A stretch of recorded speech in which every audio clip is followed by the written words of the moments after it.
നമ്മുടെ ജനപ്രിയ നായകൻ ജനപ്രിയനായിട്ട് തന്നെ തിരിച്ചു വന്നിരിക്കുകയാണ് നമ്മുടെ ദിലീപേട്ടൻ.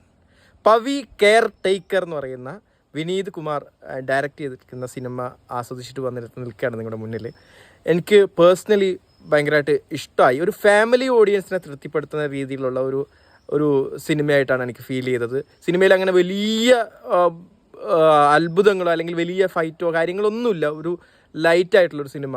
പക്ഷെ നമുക്കൊക്കെ തിയേറ്ററിൽ 2.5 മണിക്കൂർ ബോറടിക്കാതെ കാണാനുള്ള ഒരു കണ്ടിരിക്കാനുള്ള ആസ്വദിച്ചിരിക്കാനുള്ള ഒരു സാധനം ഉണ്ടെന്ന് എനിക്ക് 2.5 മണിക്കൂർ കഴിഞ്ഞപ്പോൾ എനിക്ക് തോന്നി. എനിക്ക് പേഴ്സണലി ഒരു ഇമോഷണലി കണക്റ്റായൊരു സിനിമയാണ്. മൊത്തത്തിൽ ദിലീപേട്ടനാണ് സിനിമയിൽ പെർഫോമൻസ് ആണെങ്കിലും എല്ലാം അടിപൊളിയായിട്ടുണ്ട്. ദിലീപേട്ടൻ്റെ ഒരു സേഫ് സോൺ എന്ന് പറയുന്ന അതായത് നമുക്ക് ഈ കോമഡിയും ഇമോഷണലായിട്ടുള്ള രംഗങ്ങളും അല്ലെങ്കിൽ ഒരുപാട് അങ്ങനത്തെ കുറേ ദിലീപേട്ടൻ്റെ സിനിമയിൽ നമ്മൾ കാണാറുള്ള കുറച്ച് കാര്യങ്ങളുണ്ടല്ലോ. ആ കാര്യങ്ങളൊക്കെ വീണ്ടും തിരിച്ചു വന്നിട്ട് നമ്മളെ എൻജോയ് ചെയ്യിപ്പിക്കുന്ന തരത്തിലുള്ള ഒരു സിനിമയായിട്ടാണ് എനിക്ക് പവി കെയർ ടേക്കർ ഫീൽ ചെയ്തിട്ടുള്ളത്.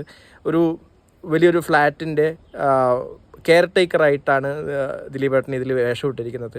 അദ്ദേഹത്തിൻ്റെ അദ്ദേഹത്തിൻ്റെ ജീവിതത്തിലുണ്ടാകുന്ന ചെറിയ കൊച്ചു പ്രതിസന്ധികളും ഒക്കെ ഉൾക്കൊള്ളിച്ചുകൊണ്ടുള്ള ഒരു സിനിമയാണിത്. കുറേ അധികം നായികമാരും ഇതിനകത്തുണ്ട്. പിന്നെ ജോണി ആൻ്റണി അങ്ങനെ തുടങ്ങിയിട്ട് കുറച്ച് ആൾക്കാരുണ്ട്. പിന്നെ ഒരു ധർമ്മജനൊരു റോൾ ചെയ്യുന്നുണ്ട്. പിന്നെ എനിക്കങ്ങനെ പേരറിയാത്ത കുറച്ച് ആൾക്കാരാണ്. അപ്പോൾ സിനിമ എനിക്ക് പേഴ്സണലി എൻജോയ് ചെയ്യാൻ പറ്റി എന്നുള്ളതാണ്. വീണ്ടും ഫാമിലി ഓഡിയൻസിനെ തൃപ്തിപ്പെടുത്താൻ വേണ്ടിയിട്ട് ജനപ്രിയ നായകൻ തിരിച്ചു വന്നു എന്നുള്ളതാണ് പറയാനുള്ളത്. കഴിഞ്ഞ കുറച്ച് പടങ്ങളായിട്ട് ദിലീപേട്ടൻ അല്ലെങ്കിൽ ദിലീപേട്ടൻ്റെ പടങ്ങളൊക്കെ ഫ്ലോപ്പായിട്ടാണ് ഉള്ളത്. പക്ഷേ ഈ പടം കുറച്ച് ഓടുമെന്ന് എനിക്ക് തോന്നുന്നു. കാരണം നമ്മുടെ ഫാമിലി ഓഡിയൻസ് പോയിട്ട് ആസ്വദിക്കാനുള്ള ഒരു ചേരുവ ഈ പടത്തിനുണ്ടെന്ന് എനിക്ക് തോന്നിയിട്ടുണ്ട്.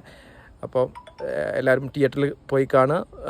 നിങ്ങൾ തിയേറ്ററിൽ കണ്ട ആളുകളാണെങ്കിൽ നിങ്ങളുടെ എക്സ്പീരിയൻസ് ഒന്ന് കമൻറ്റ് ചെയ്യുക. അപ്പോൾ ബൈ.